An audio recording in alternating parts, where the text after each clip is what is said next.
Welcome back to Baseball for Maniacs. I would like to start this episode by saying that USA is the WBC champions. However, if you watched the game last night, and Owen, you were in attendance for that game last night, you will know that our dream team has fallen to the Venezuelan hype squad. Yes, absolutely. So as Ryan mentioned, I was able to make the trip down to Miami last night. And I'll tell you what, man, if you're ever on the fence about going to a major sporting event or whatever, and you think it might be too pricey, obviously sometimes it is. Like none of us are going to the Super Bowl, but if you have the chance to buy the ticket, I say absolutely do so because the atmosphere in that building was something like I never experienced before. I was telling Ryan it wasn't like Red October in the sense of how loud it got because you got to think the crowd was like 70% Venezuela, 30% United States. So it was never like Philly to where they're all rooting for the Phillies to where when it's loud, it's loud. When it's not, it's not. But it was always constant like energy. Venezuela, they brought it. I remember when they won the whole game, we're on the first deck in the outfield, but the second deck kind of hovers. They were dropping beer cans, like it was raining water. It was just such a incredible experience. And I just want to say congratulations to Venezuela. This tournament just showed you how great the game of baseball is. And it was legit. It was like a party. It was like a club, but then playing a baseball game. I had Acuna in right field. Willier was in left. That homer, you knew that was gone.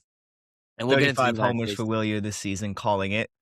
Dude, he's just a big time player and he hits the ball so hard and he was playing left field for Venezuela, but he plays right field for you guys. He's one of the best defensive players in baseball. I'm going to look for him to be not in the MVP race, but I wouldn't be surprised if he does get there just because he's just an all-around great baseball player. Jackson Chourio was in center. Then you had Luis Ariz. They love Luis Ariz in Venezuela. Salvi was playing. It was just yes, we were favored. We were minus 285, but Venezuela's no slouch. And I just think overall, with everything that happened with the WC, with the Dominican, with Italy doing its thing, USA having its moments, if you take this as a USA fan and you put all the emphasis on us not winning, yes, it sucks, right? It was our dream team, as Ryan said. But just understand how great this is for the game of baseball and just enjoy it. Yeah, it was a great thing for the game of baseball. And I remember when we first started talking WBC, right when the pool play started, I remember saying, don't sleep on these Venezuelans because they always have these sleepy little guys like Acuna and then Williers there, obviously. But at the end of the day, like you said, hats off to the Venezuelan squad. They got hot when they needed to. Willier was doing his thing. And Erod, Red Sox legend, Eduardo Rodriguez, absolutely shutting down our all-star studded lineup. What the hell is going on here? It's just like so the feeling I'm feeling about USA losing, like obviously in the moment, it sucks. Like if we won, I would have gone and partied like in Miami, which probably on looking back at it now is a good thing I didn't do that because Ryan knows the kind of guy I get when I party. But just their whole energy, the entire WBC, it's like, well, if you guys aren't gonna care, why the hell would I care? Not in a way like screw Judge, screw Harper, screw everyone. I'm not mad. I'm just okay, like we lost the tournament. Like this doesn't affect anything. We didn't have our great pitchers. But like you said, let's get into the matchup. The fact that they couldn't light up Eduardo Rodriguez, the Diamondbacks gave him one of the worst contracts, and that's not even their fault because coming off that season when he was a free agent in Detroit, he was stellar. He's always good in a contract year, which is like front offices should kind of know that and kind of be weary of it. But he was dominating, dude, and it was just like when you got a lineup like Bobby Witt, Harper, Schwarber, Judge, Gunner should have been in there, but he wasn't. Bregman shit the bed the entire tournament. And it's like, I know Eduardo Rodriguez is a good kind of fringe major league starter when he has his stuff on. That's no excuse to where you had 0 runs going to the 7th. And Nolan McLean, he pitched great. Like he gave the homer to Willier. He gave the first run, but he pitched 4 2/3, gave up 2 runs. If you can't score more than 2 runs in a WBC final, you don't deserve to win. So I don't put it on Nolan. I put this entirely, and it's the theme of the whole WBC with the United States. It's the offense. It wasn't the pitching. They're saying Tarek Skubal is a clown. He's a joke because if you would have just not competed, cool, right? No one's gonna fault you. You have $500 million coming your way, but then you go. And then when you said, okay, we're just doing one start, that sucked, but whatever, that's the deal. But then you were like, well, maybe I'm going to come back. and then you don't come back to where it's like a you show, and then you pitch 4 innings for Detroit, makes no sense. You drive up there, you make it a big deal that you drove in a rainstorm. Who the hell cares? And then you're coming into the stadium wearing one of those hockey jerseys. Like, you betrayed your country because you just, I don't know. It just felt like very weird, like me, watch me. And it's like, it's just a weird vibe. Yeah, I mean, I could go off on Tarek Skubal for not being there. I didn't want McLean pitching in that final. And it's obviously like you said, it's not on him. The offense has to produce. And that, like you said, I don't want to sound like a broken record just repeating everything that you said, but that has really been the theme throughout this WBC. Our big guys have really been nowhere. Alex Bregman had a terrible WBC. Cal Raleigh didn't look good at all. Bryce Harper finally had his game yesterday, but up until yesterday, he didn't really look all that great. But I mean, yeah, it was nice to see Bryce finally get his moment because in my head going into this, they said Judge was Captain America. In my head, in my canon, Bryce Harper was Captain America.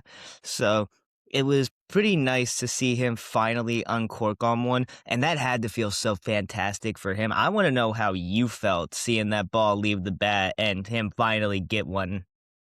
Dude, it was definitely a top 5 moment in my fandom of just being in the building because he smoked that ball.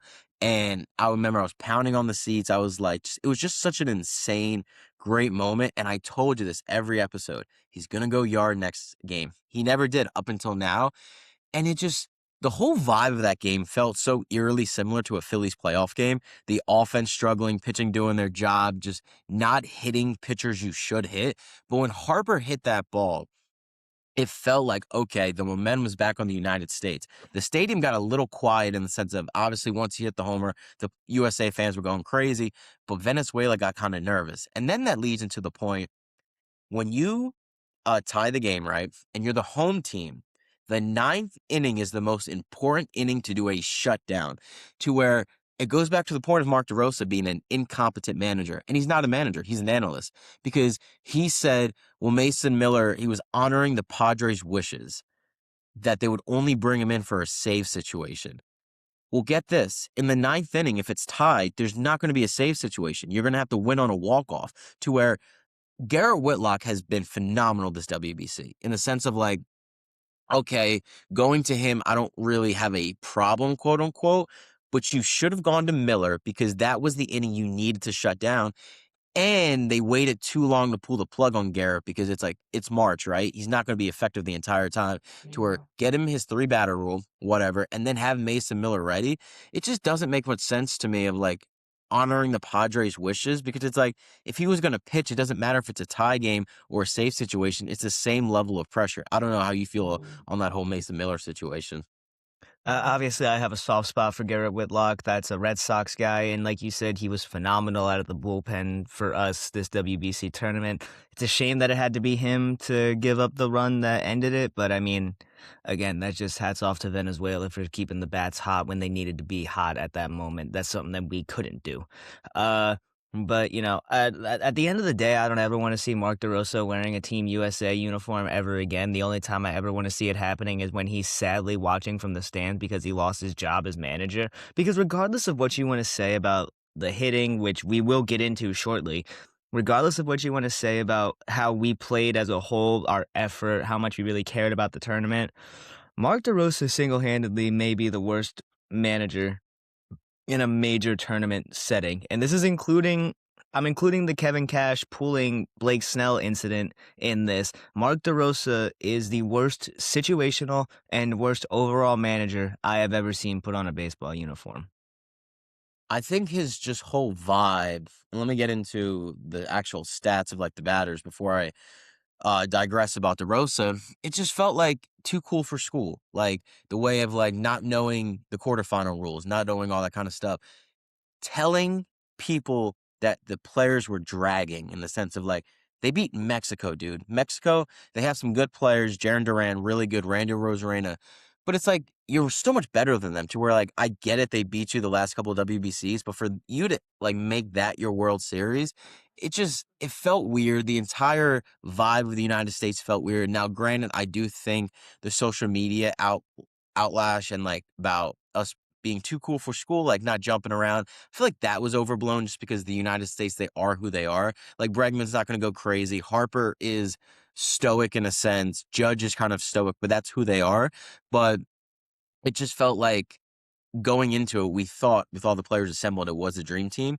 And unfortunately, I just don't think the players saw it like that. I think they saw it as a great experience, a great opportunity, but there's levels to this. And when Venezuela won it, and when you got Garcia, Acuna saying this means more to them than the World Series, okay, that's cool, right? Like, you should not get mad when a player tells you the truth.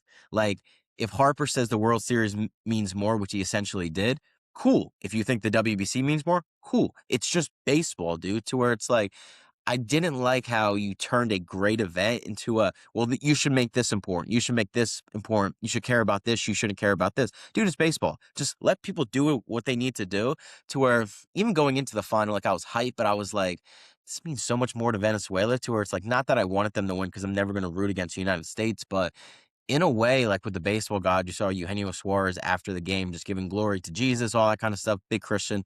It was just like I was very happy for them. I was very like, you guys kind of deserve it.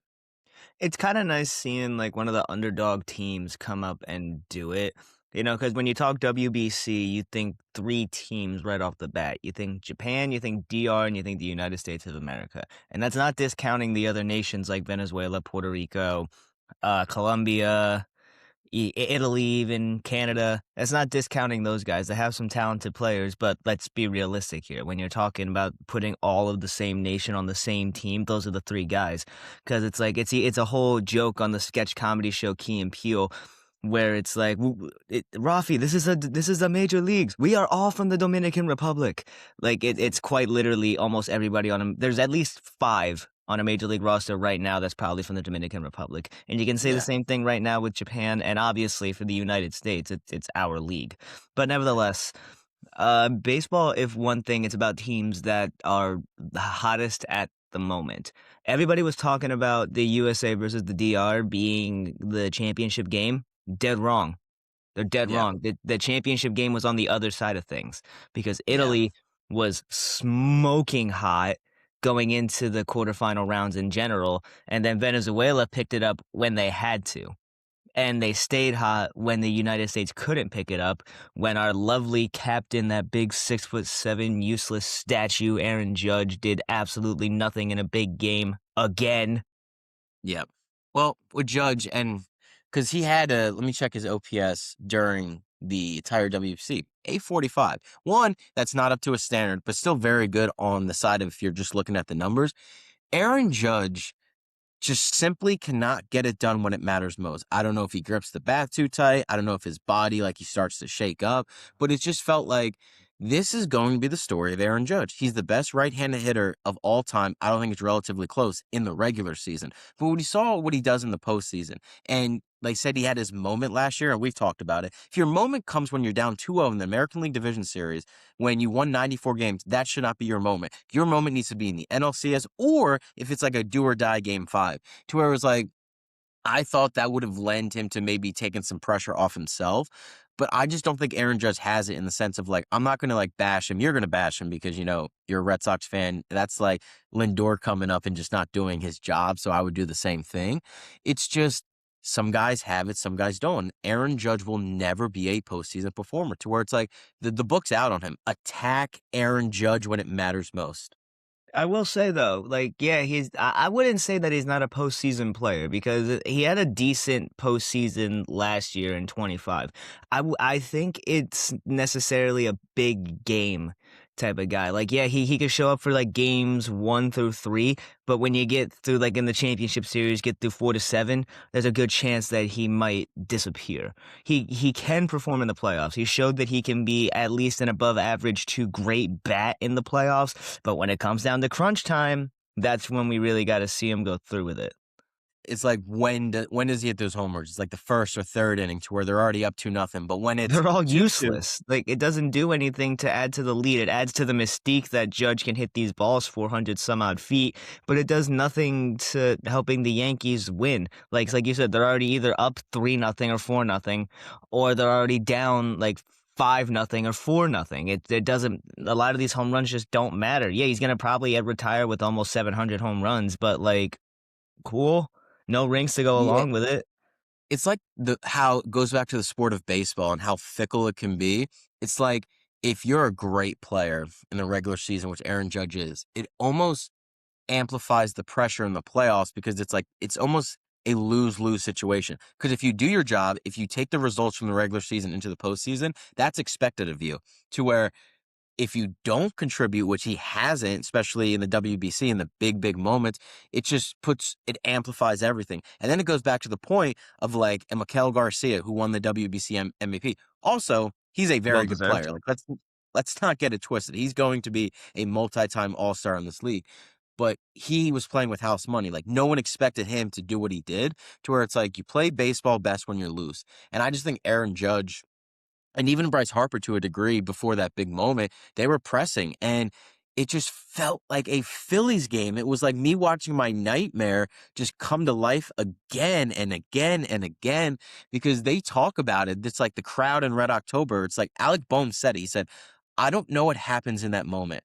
Well, that's a freaking problem, dude. Like, how do you not know after year 4 of Red October? And I think you can translate that to Aaron Judge, not comparing Bohm and Alec Bowman, Aaron Judge, but I just think he gets in that moment and he tries to do too much to where it's like he's hesitant. He's not aggressive because you see like pitches. He took like 2 strike 3 calls right down the middle, and then he struck out on the sliders away. That's the blueprint. Attack him early and then just throw that slider down in the zone, and he's gonna whiff at it to where it's unfortunate. But let's go into some of the players and kind of like their offensive side because, like you said, the pitching wasn't really a problem. The only time someone really got lit up was Nolan McClain against Italy, but he kind of bounced back in the WBC final to where like He I'm not looked putting this on really Nolan. good. He looked so good. Yeah, and Garrett Whitlock, I'm not going to put it on him in the sense because he had a great WBC. Relievers are relievers. I thought Jeff Hoffman was going to blow it because I remember I think it was the 4th or 5th, and I was like, we need to get someone else in there. And then I was like, can't be Jeff Hoffman. And then Nolan McClain gave up the homer to Willie Abreu, and I just screamed, get Jeff up there, get Jeff warmed up because it was like the 4th or 5th inning. But the offense, Roman Anthony, absolute stud. What he did this WBC, I think is just going to lend into him being a legit MVP caliber player for the rest of his career. He's 21 years old. Granted, did he not have a good final? No. No one did, except for Nobody Bryce. did. Bryce, he had the 2 hits, but they only had 3 hits, and the other one was Bryce Terang. Pete, he had a Yo, shout out great. to the Bryces for showing up in the last game of the WBC. Yeah, it's just so funny how the way it ends, and Pete, he had a 965 OPS, he had a great tournament, but they started He Byron, had and I get that. really? His OPS was that high? Mhm. Well, you gotta think Wow. homers. Oh, Like, if you yeah, had yeah, 2, he did 3 have those 2 homers. clutch homers. But still, he had good at bats. Like, even though he didn't get a hit, like, he came in a pinch hit. Like, he still had good at bats. And I don't really blame DeRosa in the sense of like Pete over Byron because like Byron's still a very good player and he never really got a chance because how well Pete played. Gunnar, phenomenal. I love me some Bryce Terang and he played phenomenal. But you have to realize in a tournament like this, you go with the hot hand to where what I probably would have done is I would have had Gunnar at second to start the game, even though Bryce had the hit and Bryce played phenomenal. I understood the Bregman sense of he had great stats against Rodriguez to where it's like you give him the start, but Gunnar needs to be in there. And then his one opportunity is in the 9th inning when Venezuela's up 3-2. Palencia coming in throwing gas. Just put him in an unfortunate situation to where if I were Gunnar Henderson, I'd be fucking pissed off at Mark DeRosa. Yeah, I mean, I completely disagree with having Gunner at second. You take Bregman completely out of that lineup. I understand his Yeah. stats in MLB are really good against Erod, but we've talked about this multiple times on multiple episodes. WBC baseball is a completely different animal than it is compared to MLB baseball. So you got to go with the hot hand, like you said. And the 2 hottest hands on Team USA were both Bryce Terang and Gunnar Henderson. So the fact that both of them weren't starting in that lineup last night is one of the main reasons we lost. Yeah, I do agree in that sense because I remember we were doing the pregame and I was like, I would have Bregman, but you were saying you would have Gunner, and like you turned out to be correct because Bregman was awful against Rodriguez. We already talked about Harper and Judge. Schwarber, 909 OPS. He had a good tournament. I mean, he didn't show up yesterday, but whatever. Bregman sucked. Byron was terrible, but he only had 5 at bats, I believe, or 7 at bats. Okay. Ernie Eh, Clement, meaningless player. Paul Goldschmidt was a cheerleader. Cal Riley sucked. that was Okay. disappointing. Like honestly, that I thought Cal was gonna kind of pick up where he left off at the end of the regular season, but I mean, I was listening to WIP, and to kind of piggyback off of what you were saying, I think Jackie Baseball said that it felt like a Red October watching the pitchers do absolutely everything and then the bats do nothing.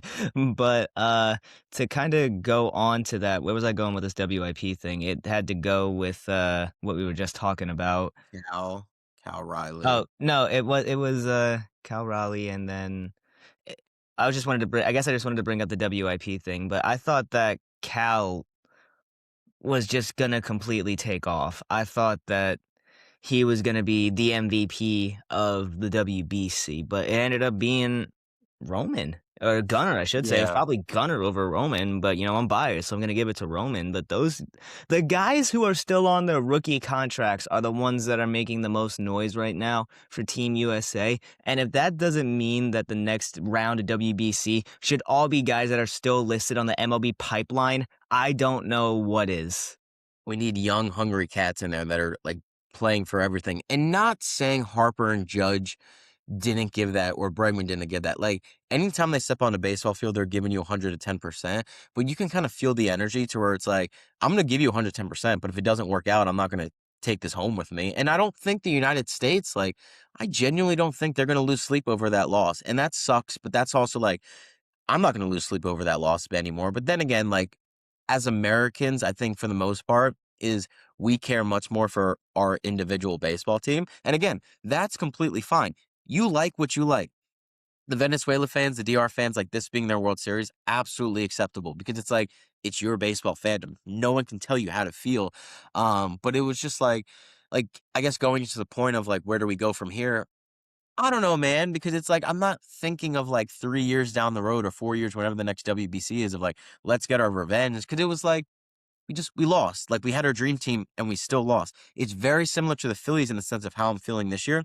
25 was the year to do it. Like last year was our opportunity. To now I'm just going in, whatever happens, happens. If they win it all and I get pleasantly surprised, awesome. If they fall out in October again, you've already broken me to the core. Like nothing's going to make me feel any worse than what I did the last few years, to where it's like you broke me. And in the sense of like the next WBC, of course I'm going to be excited, but I think my mode will shift to just experiencing everything that's presented to me, because going into it, I think you feel the same way. It was USA, like that there was a mission, there was something to be done.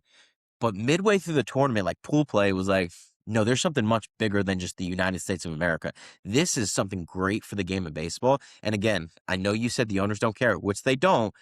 If they don't realize what they have at their disposal, then they have a chance of ruining the game of baseball, in the sense of like baseball always finds a way to get in its own way when it's like at the peak of its powers, to where I don't know how this is going to lend into the CBA. Like, I don't know why they don't just get into a room and start discussing it now, to where they have to wait till December, and then they're probably going to push meetings back to January because that's how they're going to push the narrative, to where it's like obviously when there's a deadline, things get done. But it's just so frustrating, to where it's like I see how great baseball can be, but then I also know how terrible it can be in the sense of like the money making, the front office kind of stuff, to where it makes me nervous for what's going to happen in on December 1st when the CBA expires. I don't even wanna think about that at this point. I've Yeah. seen a lot of people already predict this lockout, so what I'm gonna do is I'm not even gonna think about it. What I'm gonna Yeah. do is enjoy the 2026 season, because the Yeah. WBC is behind us. We're less than a week away from opening day, so I got a bunch of Red Sox baseball to watch. Owen, you got a bunch of Phillies baseball to watch. I guess the only thing that I really can say right now is let's effing go. It's baseball season, and Yeah. it's just gonna be this so much fun. We had a lot of fun for WBC, and I know we're gonna have a lot more fun because y'all got us until October, Yep. And given even then we'll be updates. doing off-season stuff. Dude, we're gonna become like Exactly. we gotta like get up on our information about lawyers and stuff and law talk, because like we're gonna be in that sense of like reviewing like what's going on with the negotiations, which I don't want to do, dude. I'm not a guy like that. We're baseball guys, to where like going back on your point, enjoy the 2026 season, enjoy opening day next week, enjoy the crazy games in May that will quite literally determine if your team gets in the playoffs. Because that's the great thing about baseball. People say it drags, and to a certain degree, it does, right? Even though I watch every game, I love it. It can drag, but if you understand, like if you're a middle team, every single game matters. Not to where you have to deploy everyone, deploy your entire bullpen in a game in May, but just understand the magnitude that a Wednesday afternoon getaway game could be the determining factor. If you lose the playoffs by one game, like the Mets did, phenomenal. But just enjoy the season, man. We're going to be coming at you with a bunch of baseball content. I know I already turned the page to the Phillies. Like I posted like Philadelphia is my country. You guys might not agree with that. You guys might think I'm selfish. Don't care. I will die for that flag, Philadelphia. But I'm just so excited to just dive into the Philly stuff. Ryan's going to do his Red Sox stuff. We have the NL West preview to do because we missed that in the sense of the WBC was happening. So we'll do that. We'll get into playoff player previews, who's going to win MVP, who's going to win Cy Young, what teams can surprise teams. And then once the season starts, we're just going to be reacting, dude. We'll probably do like weekly episodes of like breakdowns of what's going on. Baseball for Maniacs is just getting started, and the WBC was a great way for us to kind of show our love for baseball, but also understand that this is a whole collective thing. Baseball first, not just your teams, the goal of baseball. And that's really all I got to say about the tournament and everything. I think was an absolute blast, absolute success for the game and growing it. And with that said, I think that's a perfect way to conclude this edition of Baseball for Maniacs. So, guys, are we underselling this loss for Team USA? Does it mean a lot more than we think it does? Are you in the same boat? Did you really not care right after we lost the game? Is Bryce Harper back, or is this just a flash in the pan? Oh, he's Is back. Aaron Judge cooked? Is Roman Anthony the next MVP of the American League? Yes. Yes. Just leave a comment, leave a like, subscribe if you haven't.